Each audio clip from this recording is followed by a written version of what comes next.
Thank you for joining me on Heather Ewing, the CRE Rundown. We are coming to you with a great guest. It is none other than Georgie, and he is of Equus. Georgie, welcome. Thank you, Heather. Very happy to be here. Definitely.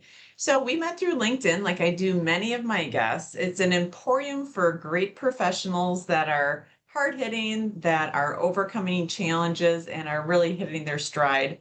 Can you share with us a little bit more about yourself? Absolutely. So I'm in the commercial real estate space, like a lot of the listeners are.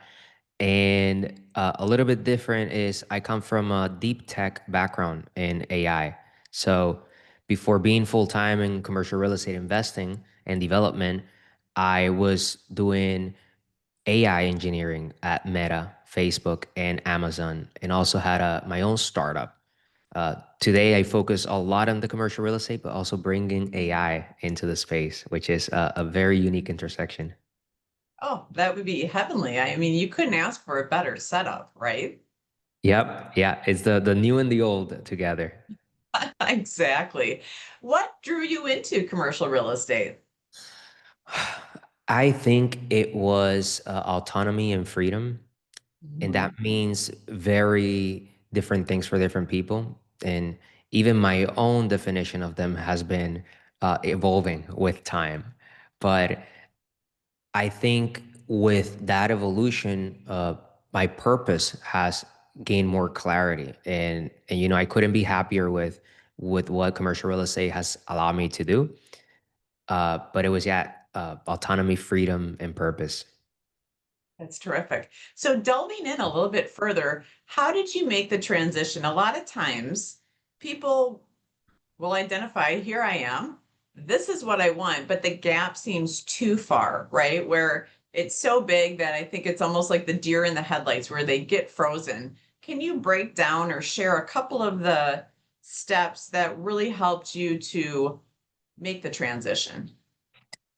Yes, heavy education, investment in education, was I think the key because investing it you can do it in so many different ways, but I figure that if you try to do it on your own, figure it out all on your own, you can get into a lot of different rabbit holes. So networking and finding people that were already on the path and were successful and when we're out of corporate, that was one of the things that I did. But honestly, Heather, I didn't start that way. I started just jumping in and doing some deals.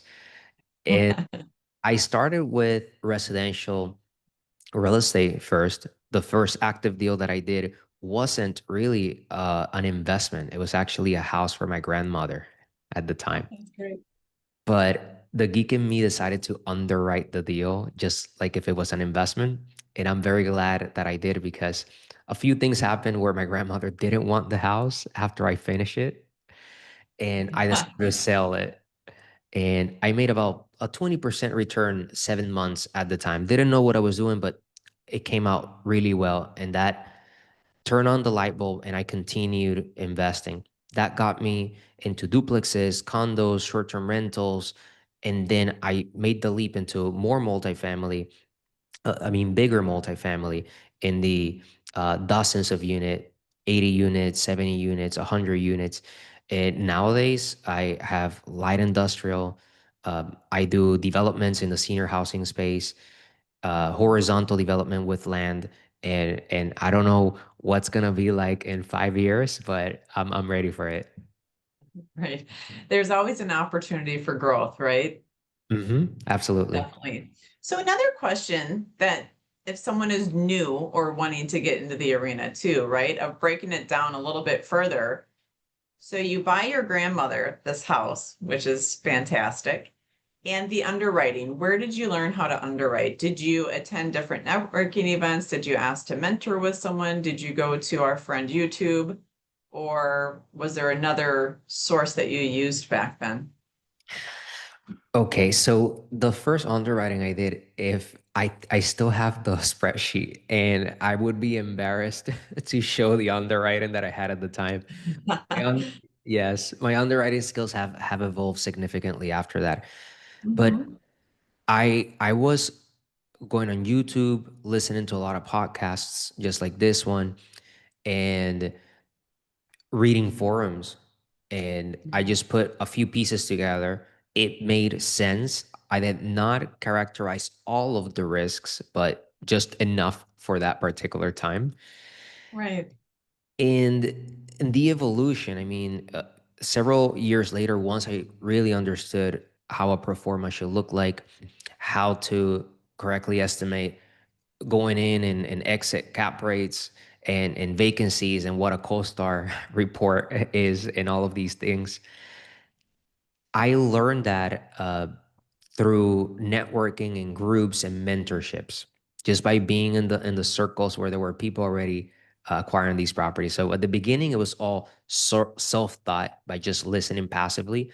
And then how I evolved my underwriting skills was being surrounded by people that knew what they were doing and having a quick feedback loop of here's what I think it should look like, and them telling them telling me, this number should change.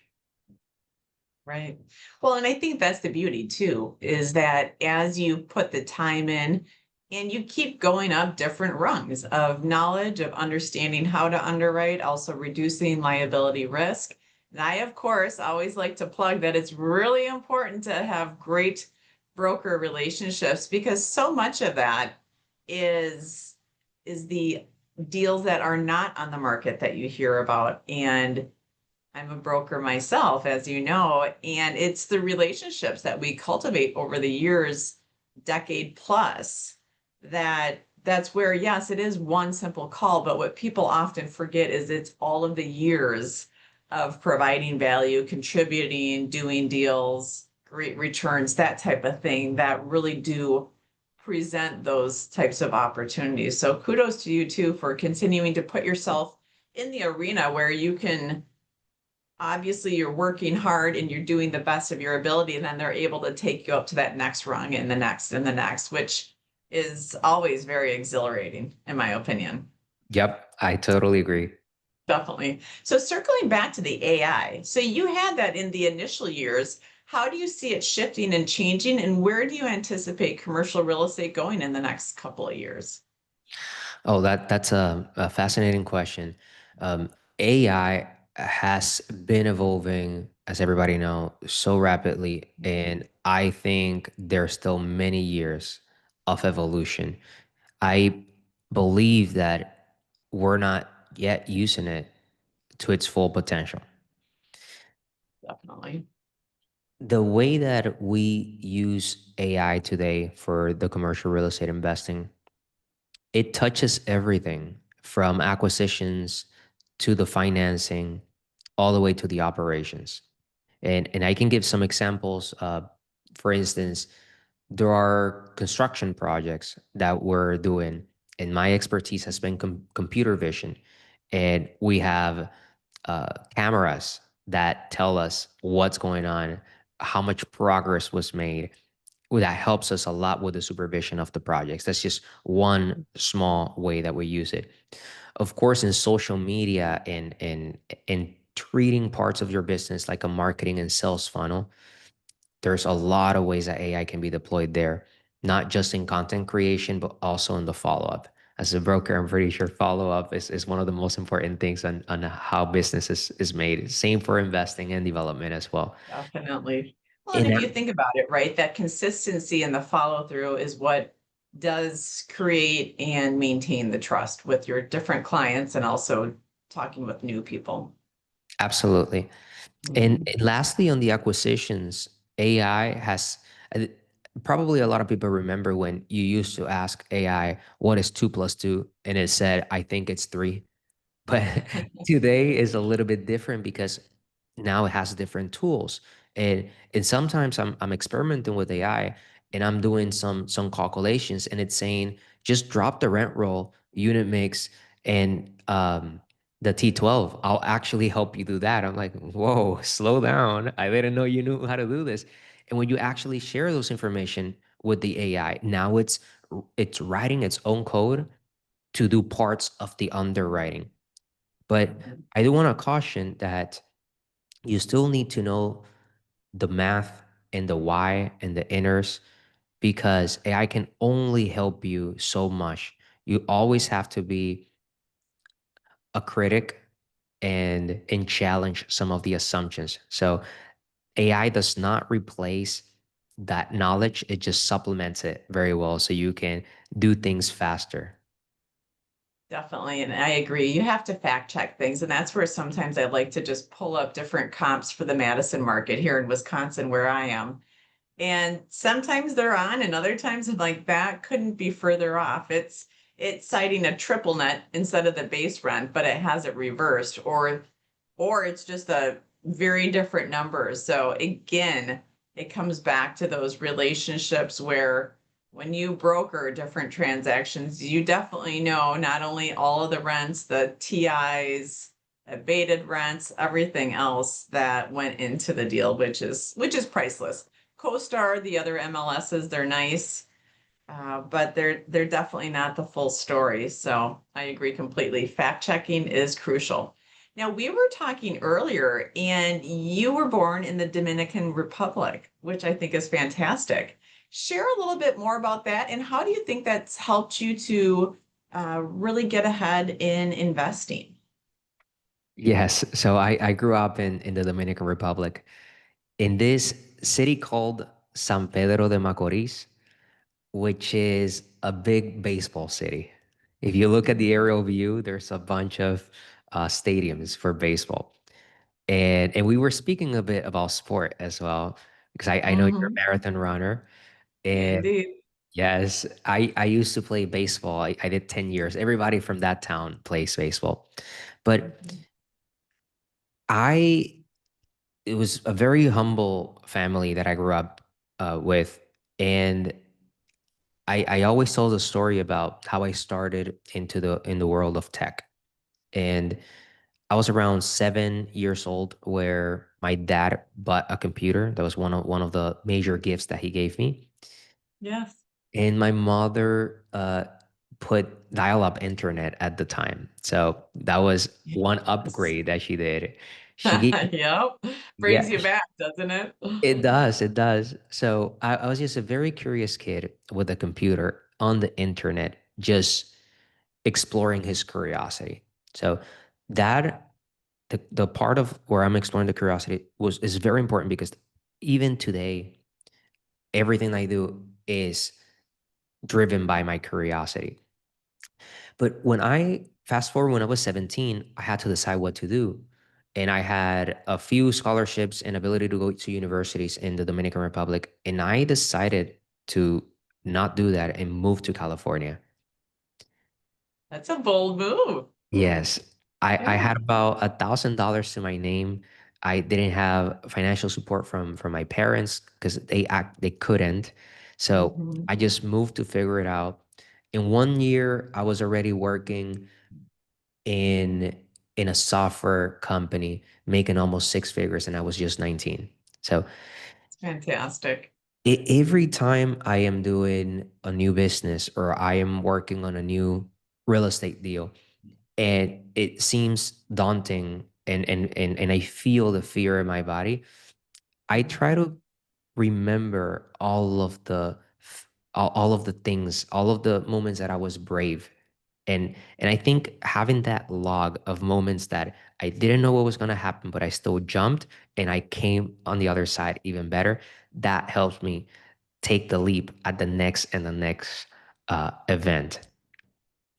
Definitely. It's like a muscle, just like a physical muscle, that the more you do something, the stronger it's going to get and the greater ability you have to trust it. I always say that there should be an excitement for what you're thinking of, but also tempered with a little fear. And that's when you know you're on the right path. Absolutely, absolutely. Yeah. Mhm. Fear Definitely. can mean different things. Fear can mean really do not do that, or it could mean you should really do this. Hmm. Well, and that's for me, that's how I differentiate between the yes and the no. How do you differentiate the fear of yes versus no? The way I do it, I'm a very logical person, but I also listen to Mhm. my emotions. And that's the whole EQ system and all of that. But I feel something, and that's really the feeling, that's the emotion. But then Mhm. I write it down, and I think about it logical. If many days pass and I'm still thinking about it, or maybe sometimes months, maybe I remember when I was still a W-2 worker, I I knew felt like I needed to jump into entrepreneurship full time because I was limiting my success there. And then I waited 3 months and I still felt that. So if I get Mhm. that recurring nudge of you should be doing that thing, you should be doing that thing, I I stop and I try to listen to it and I try to find a way. So that's one that's with time, but also getting the feelings and the logical side of things on paper.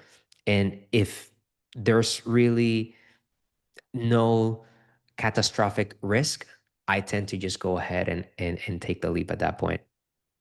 Yeah, definitely. And that's a nice thing is everyone, I think, can sense in different ways.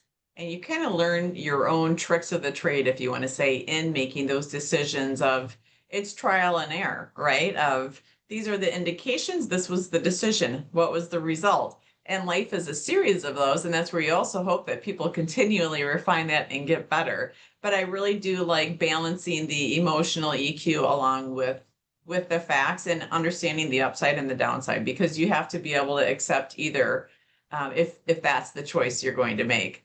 So jumping back a little bit in time again, when you moved to California, did you start investing? You were making the six figures. Did you start investing then or did it come later? It came later, but Mm-hmm. there was an event about 6 months before moving to California and two books that I read. And one of them was Robert Kiyosaki's Rich Dad Poor Dad. And the other one was Napoleon Hill's Think and Grow Rich. Yes. Napoleon Hill's really gave me the courage. It just showed me that if there's a will, there's a way. Mm-hmm. Rich Dad Poor Dad explained to me the importance of time, that it's way more important than money, and that money is just a tool, that time is the most valuable resource. And it made me understand how real estate allows you to really make your wealth reclaim your time. I'm just gonna put it like that succinctly. But I didn't have money and I still wanted to do the tech. So I just put the book in my back pocket and I just went with Napoleon Hill's book, and I just decided to uh, make my own journey going to California, and then subsequently going into University of California, Berkeley to study AI and all of that. It wasn't until I started working at Meta as a full-time engineer that I started investing in real estate. That's when I pulled Robert Kiyosaki's book out, I reread it, and then I started on that journey of investing. Which is a great point because so many times people think that we as professionals read something and then it happens right away. And sometimes it does, but other times, such as that, is the seed is planted, it's germinated, and over time, then the bamboo shoots up, right? Which is really important. And I also think something I've noticed over the years is people want to make a decision and they want a guarantee that they are going to get this result at this time point and this. And as you know, the only promise in life is change and things of that nature. And you can control how you react and what you choose, but that's your own domain. But something I like to share with people is that I liken it to a tree and you make a choice. And so you're going up the tree and you might veer off a little bit more to one side and you're continually going up. It may not be the exact destination that you thought, but typically it's something even better that maybe you couldn't conceive. Similar to moving to California, I'm sure you never conceived you would be where you're at today, right? It wasn't the exact vision, but it's even better. Absolutely. It's even better. Definitely. So my last hard-hitting question for you, Georgie, is what does living fully mean to you? Yes. What does living fully mean to me? I'm a very family oriented person. And, nowadays, a lot of the things that I do goes beyond what I can do for myself. But what I can do for my parents, my siblings, my aunts, uncle.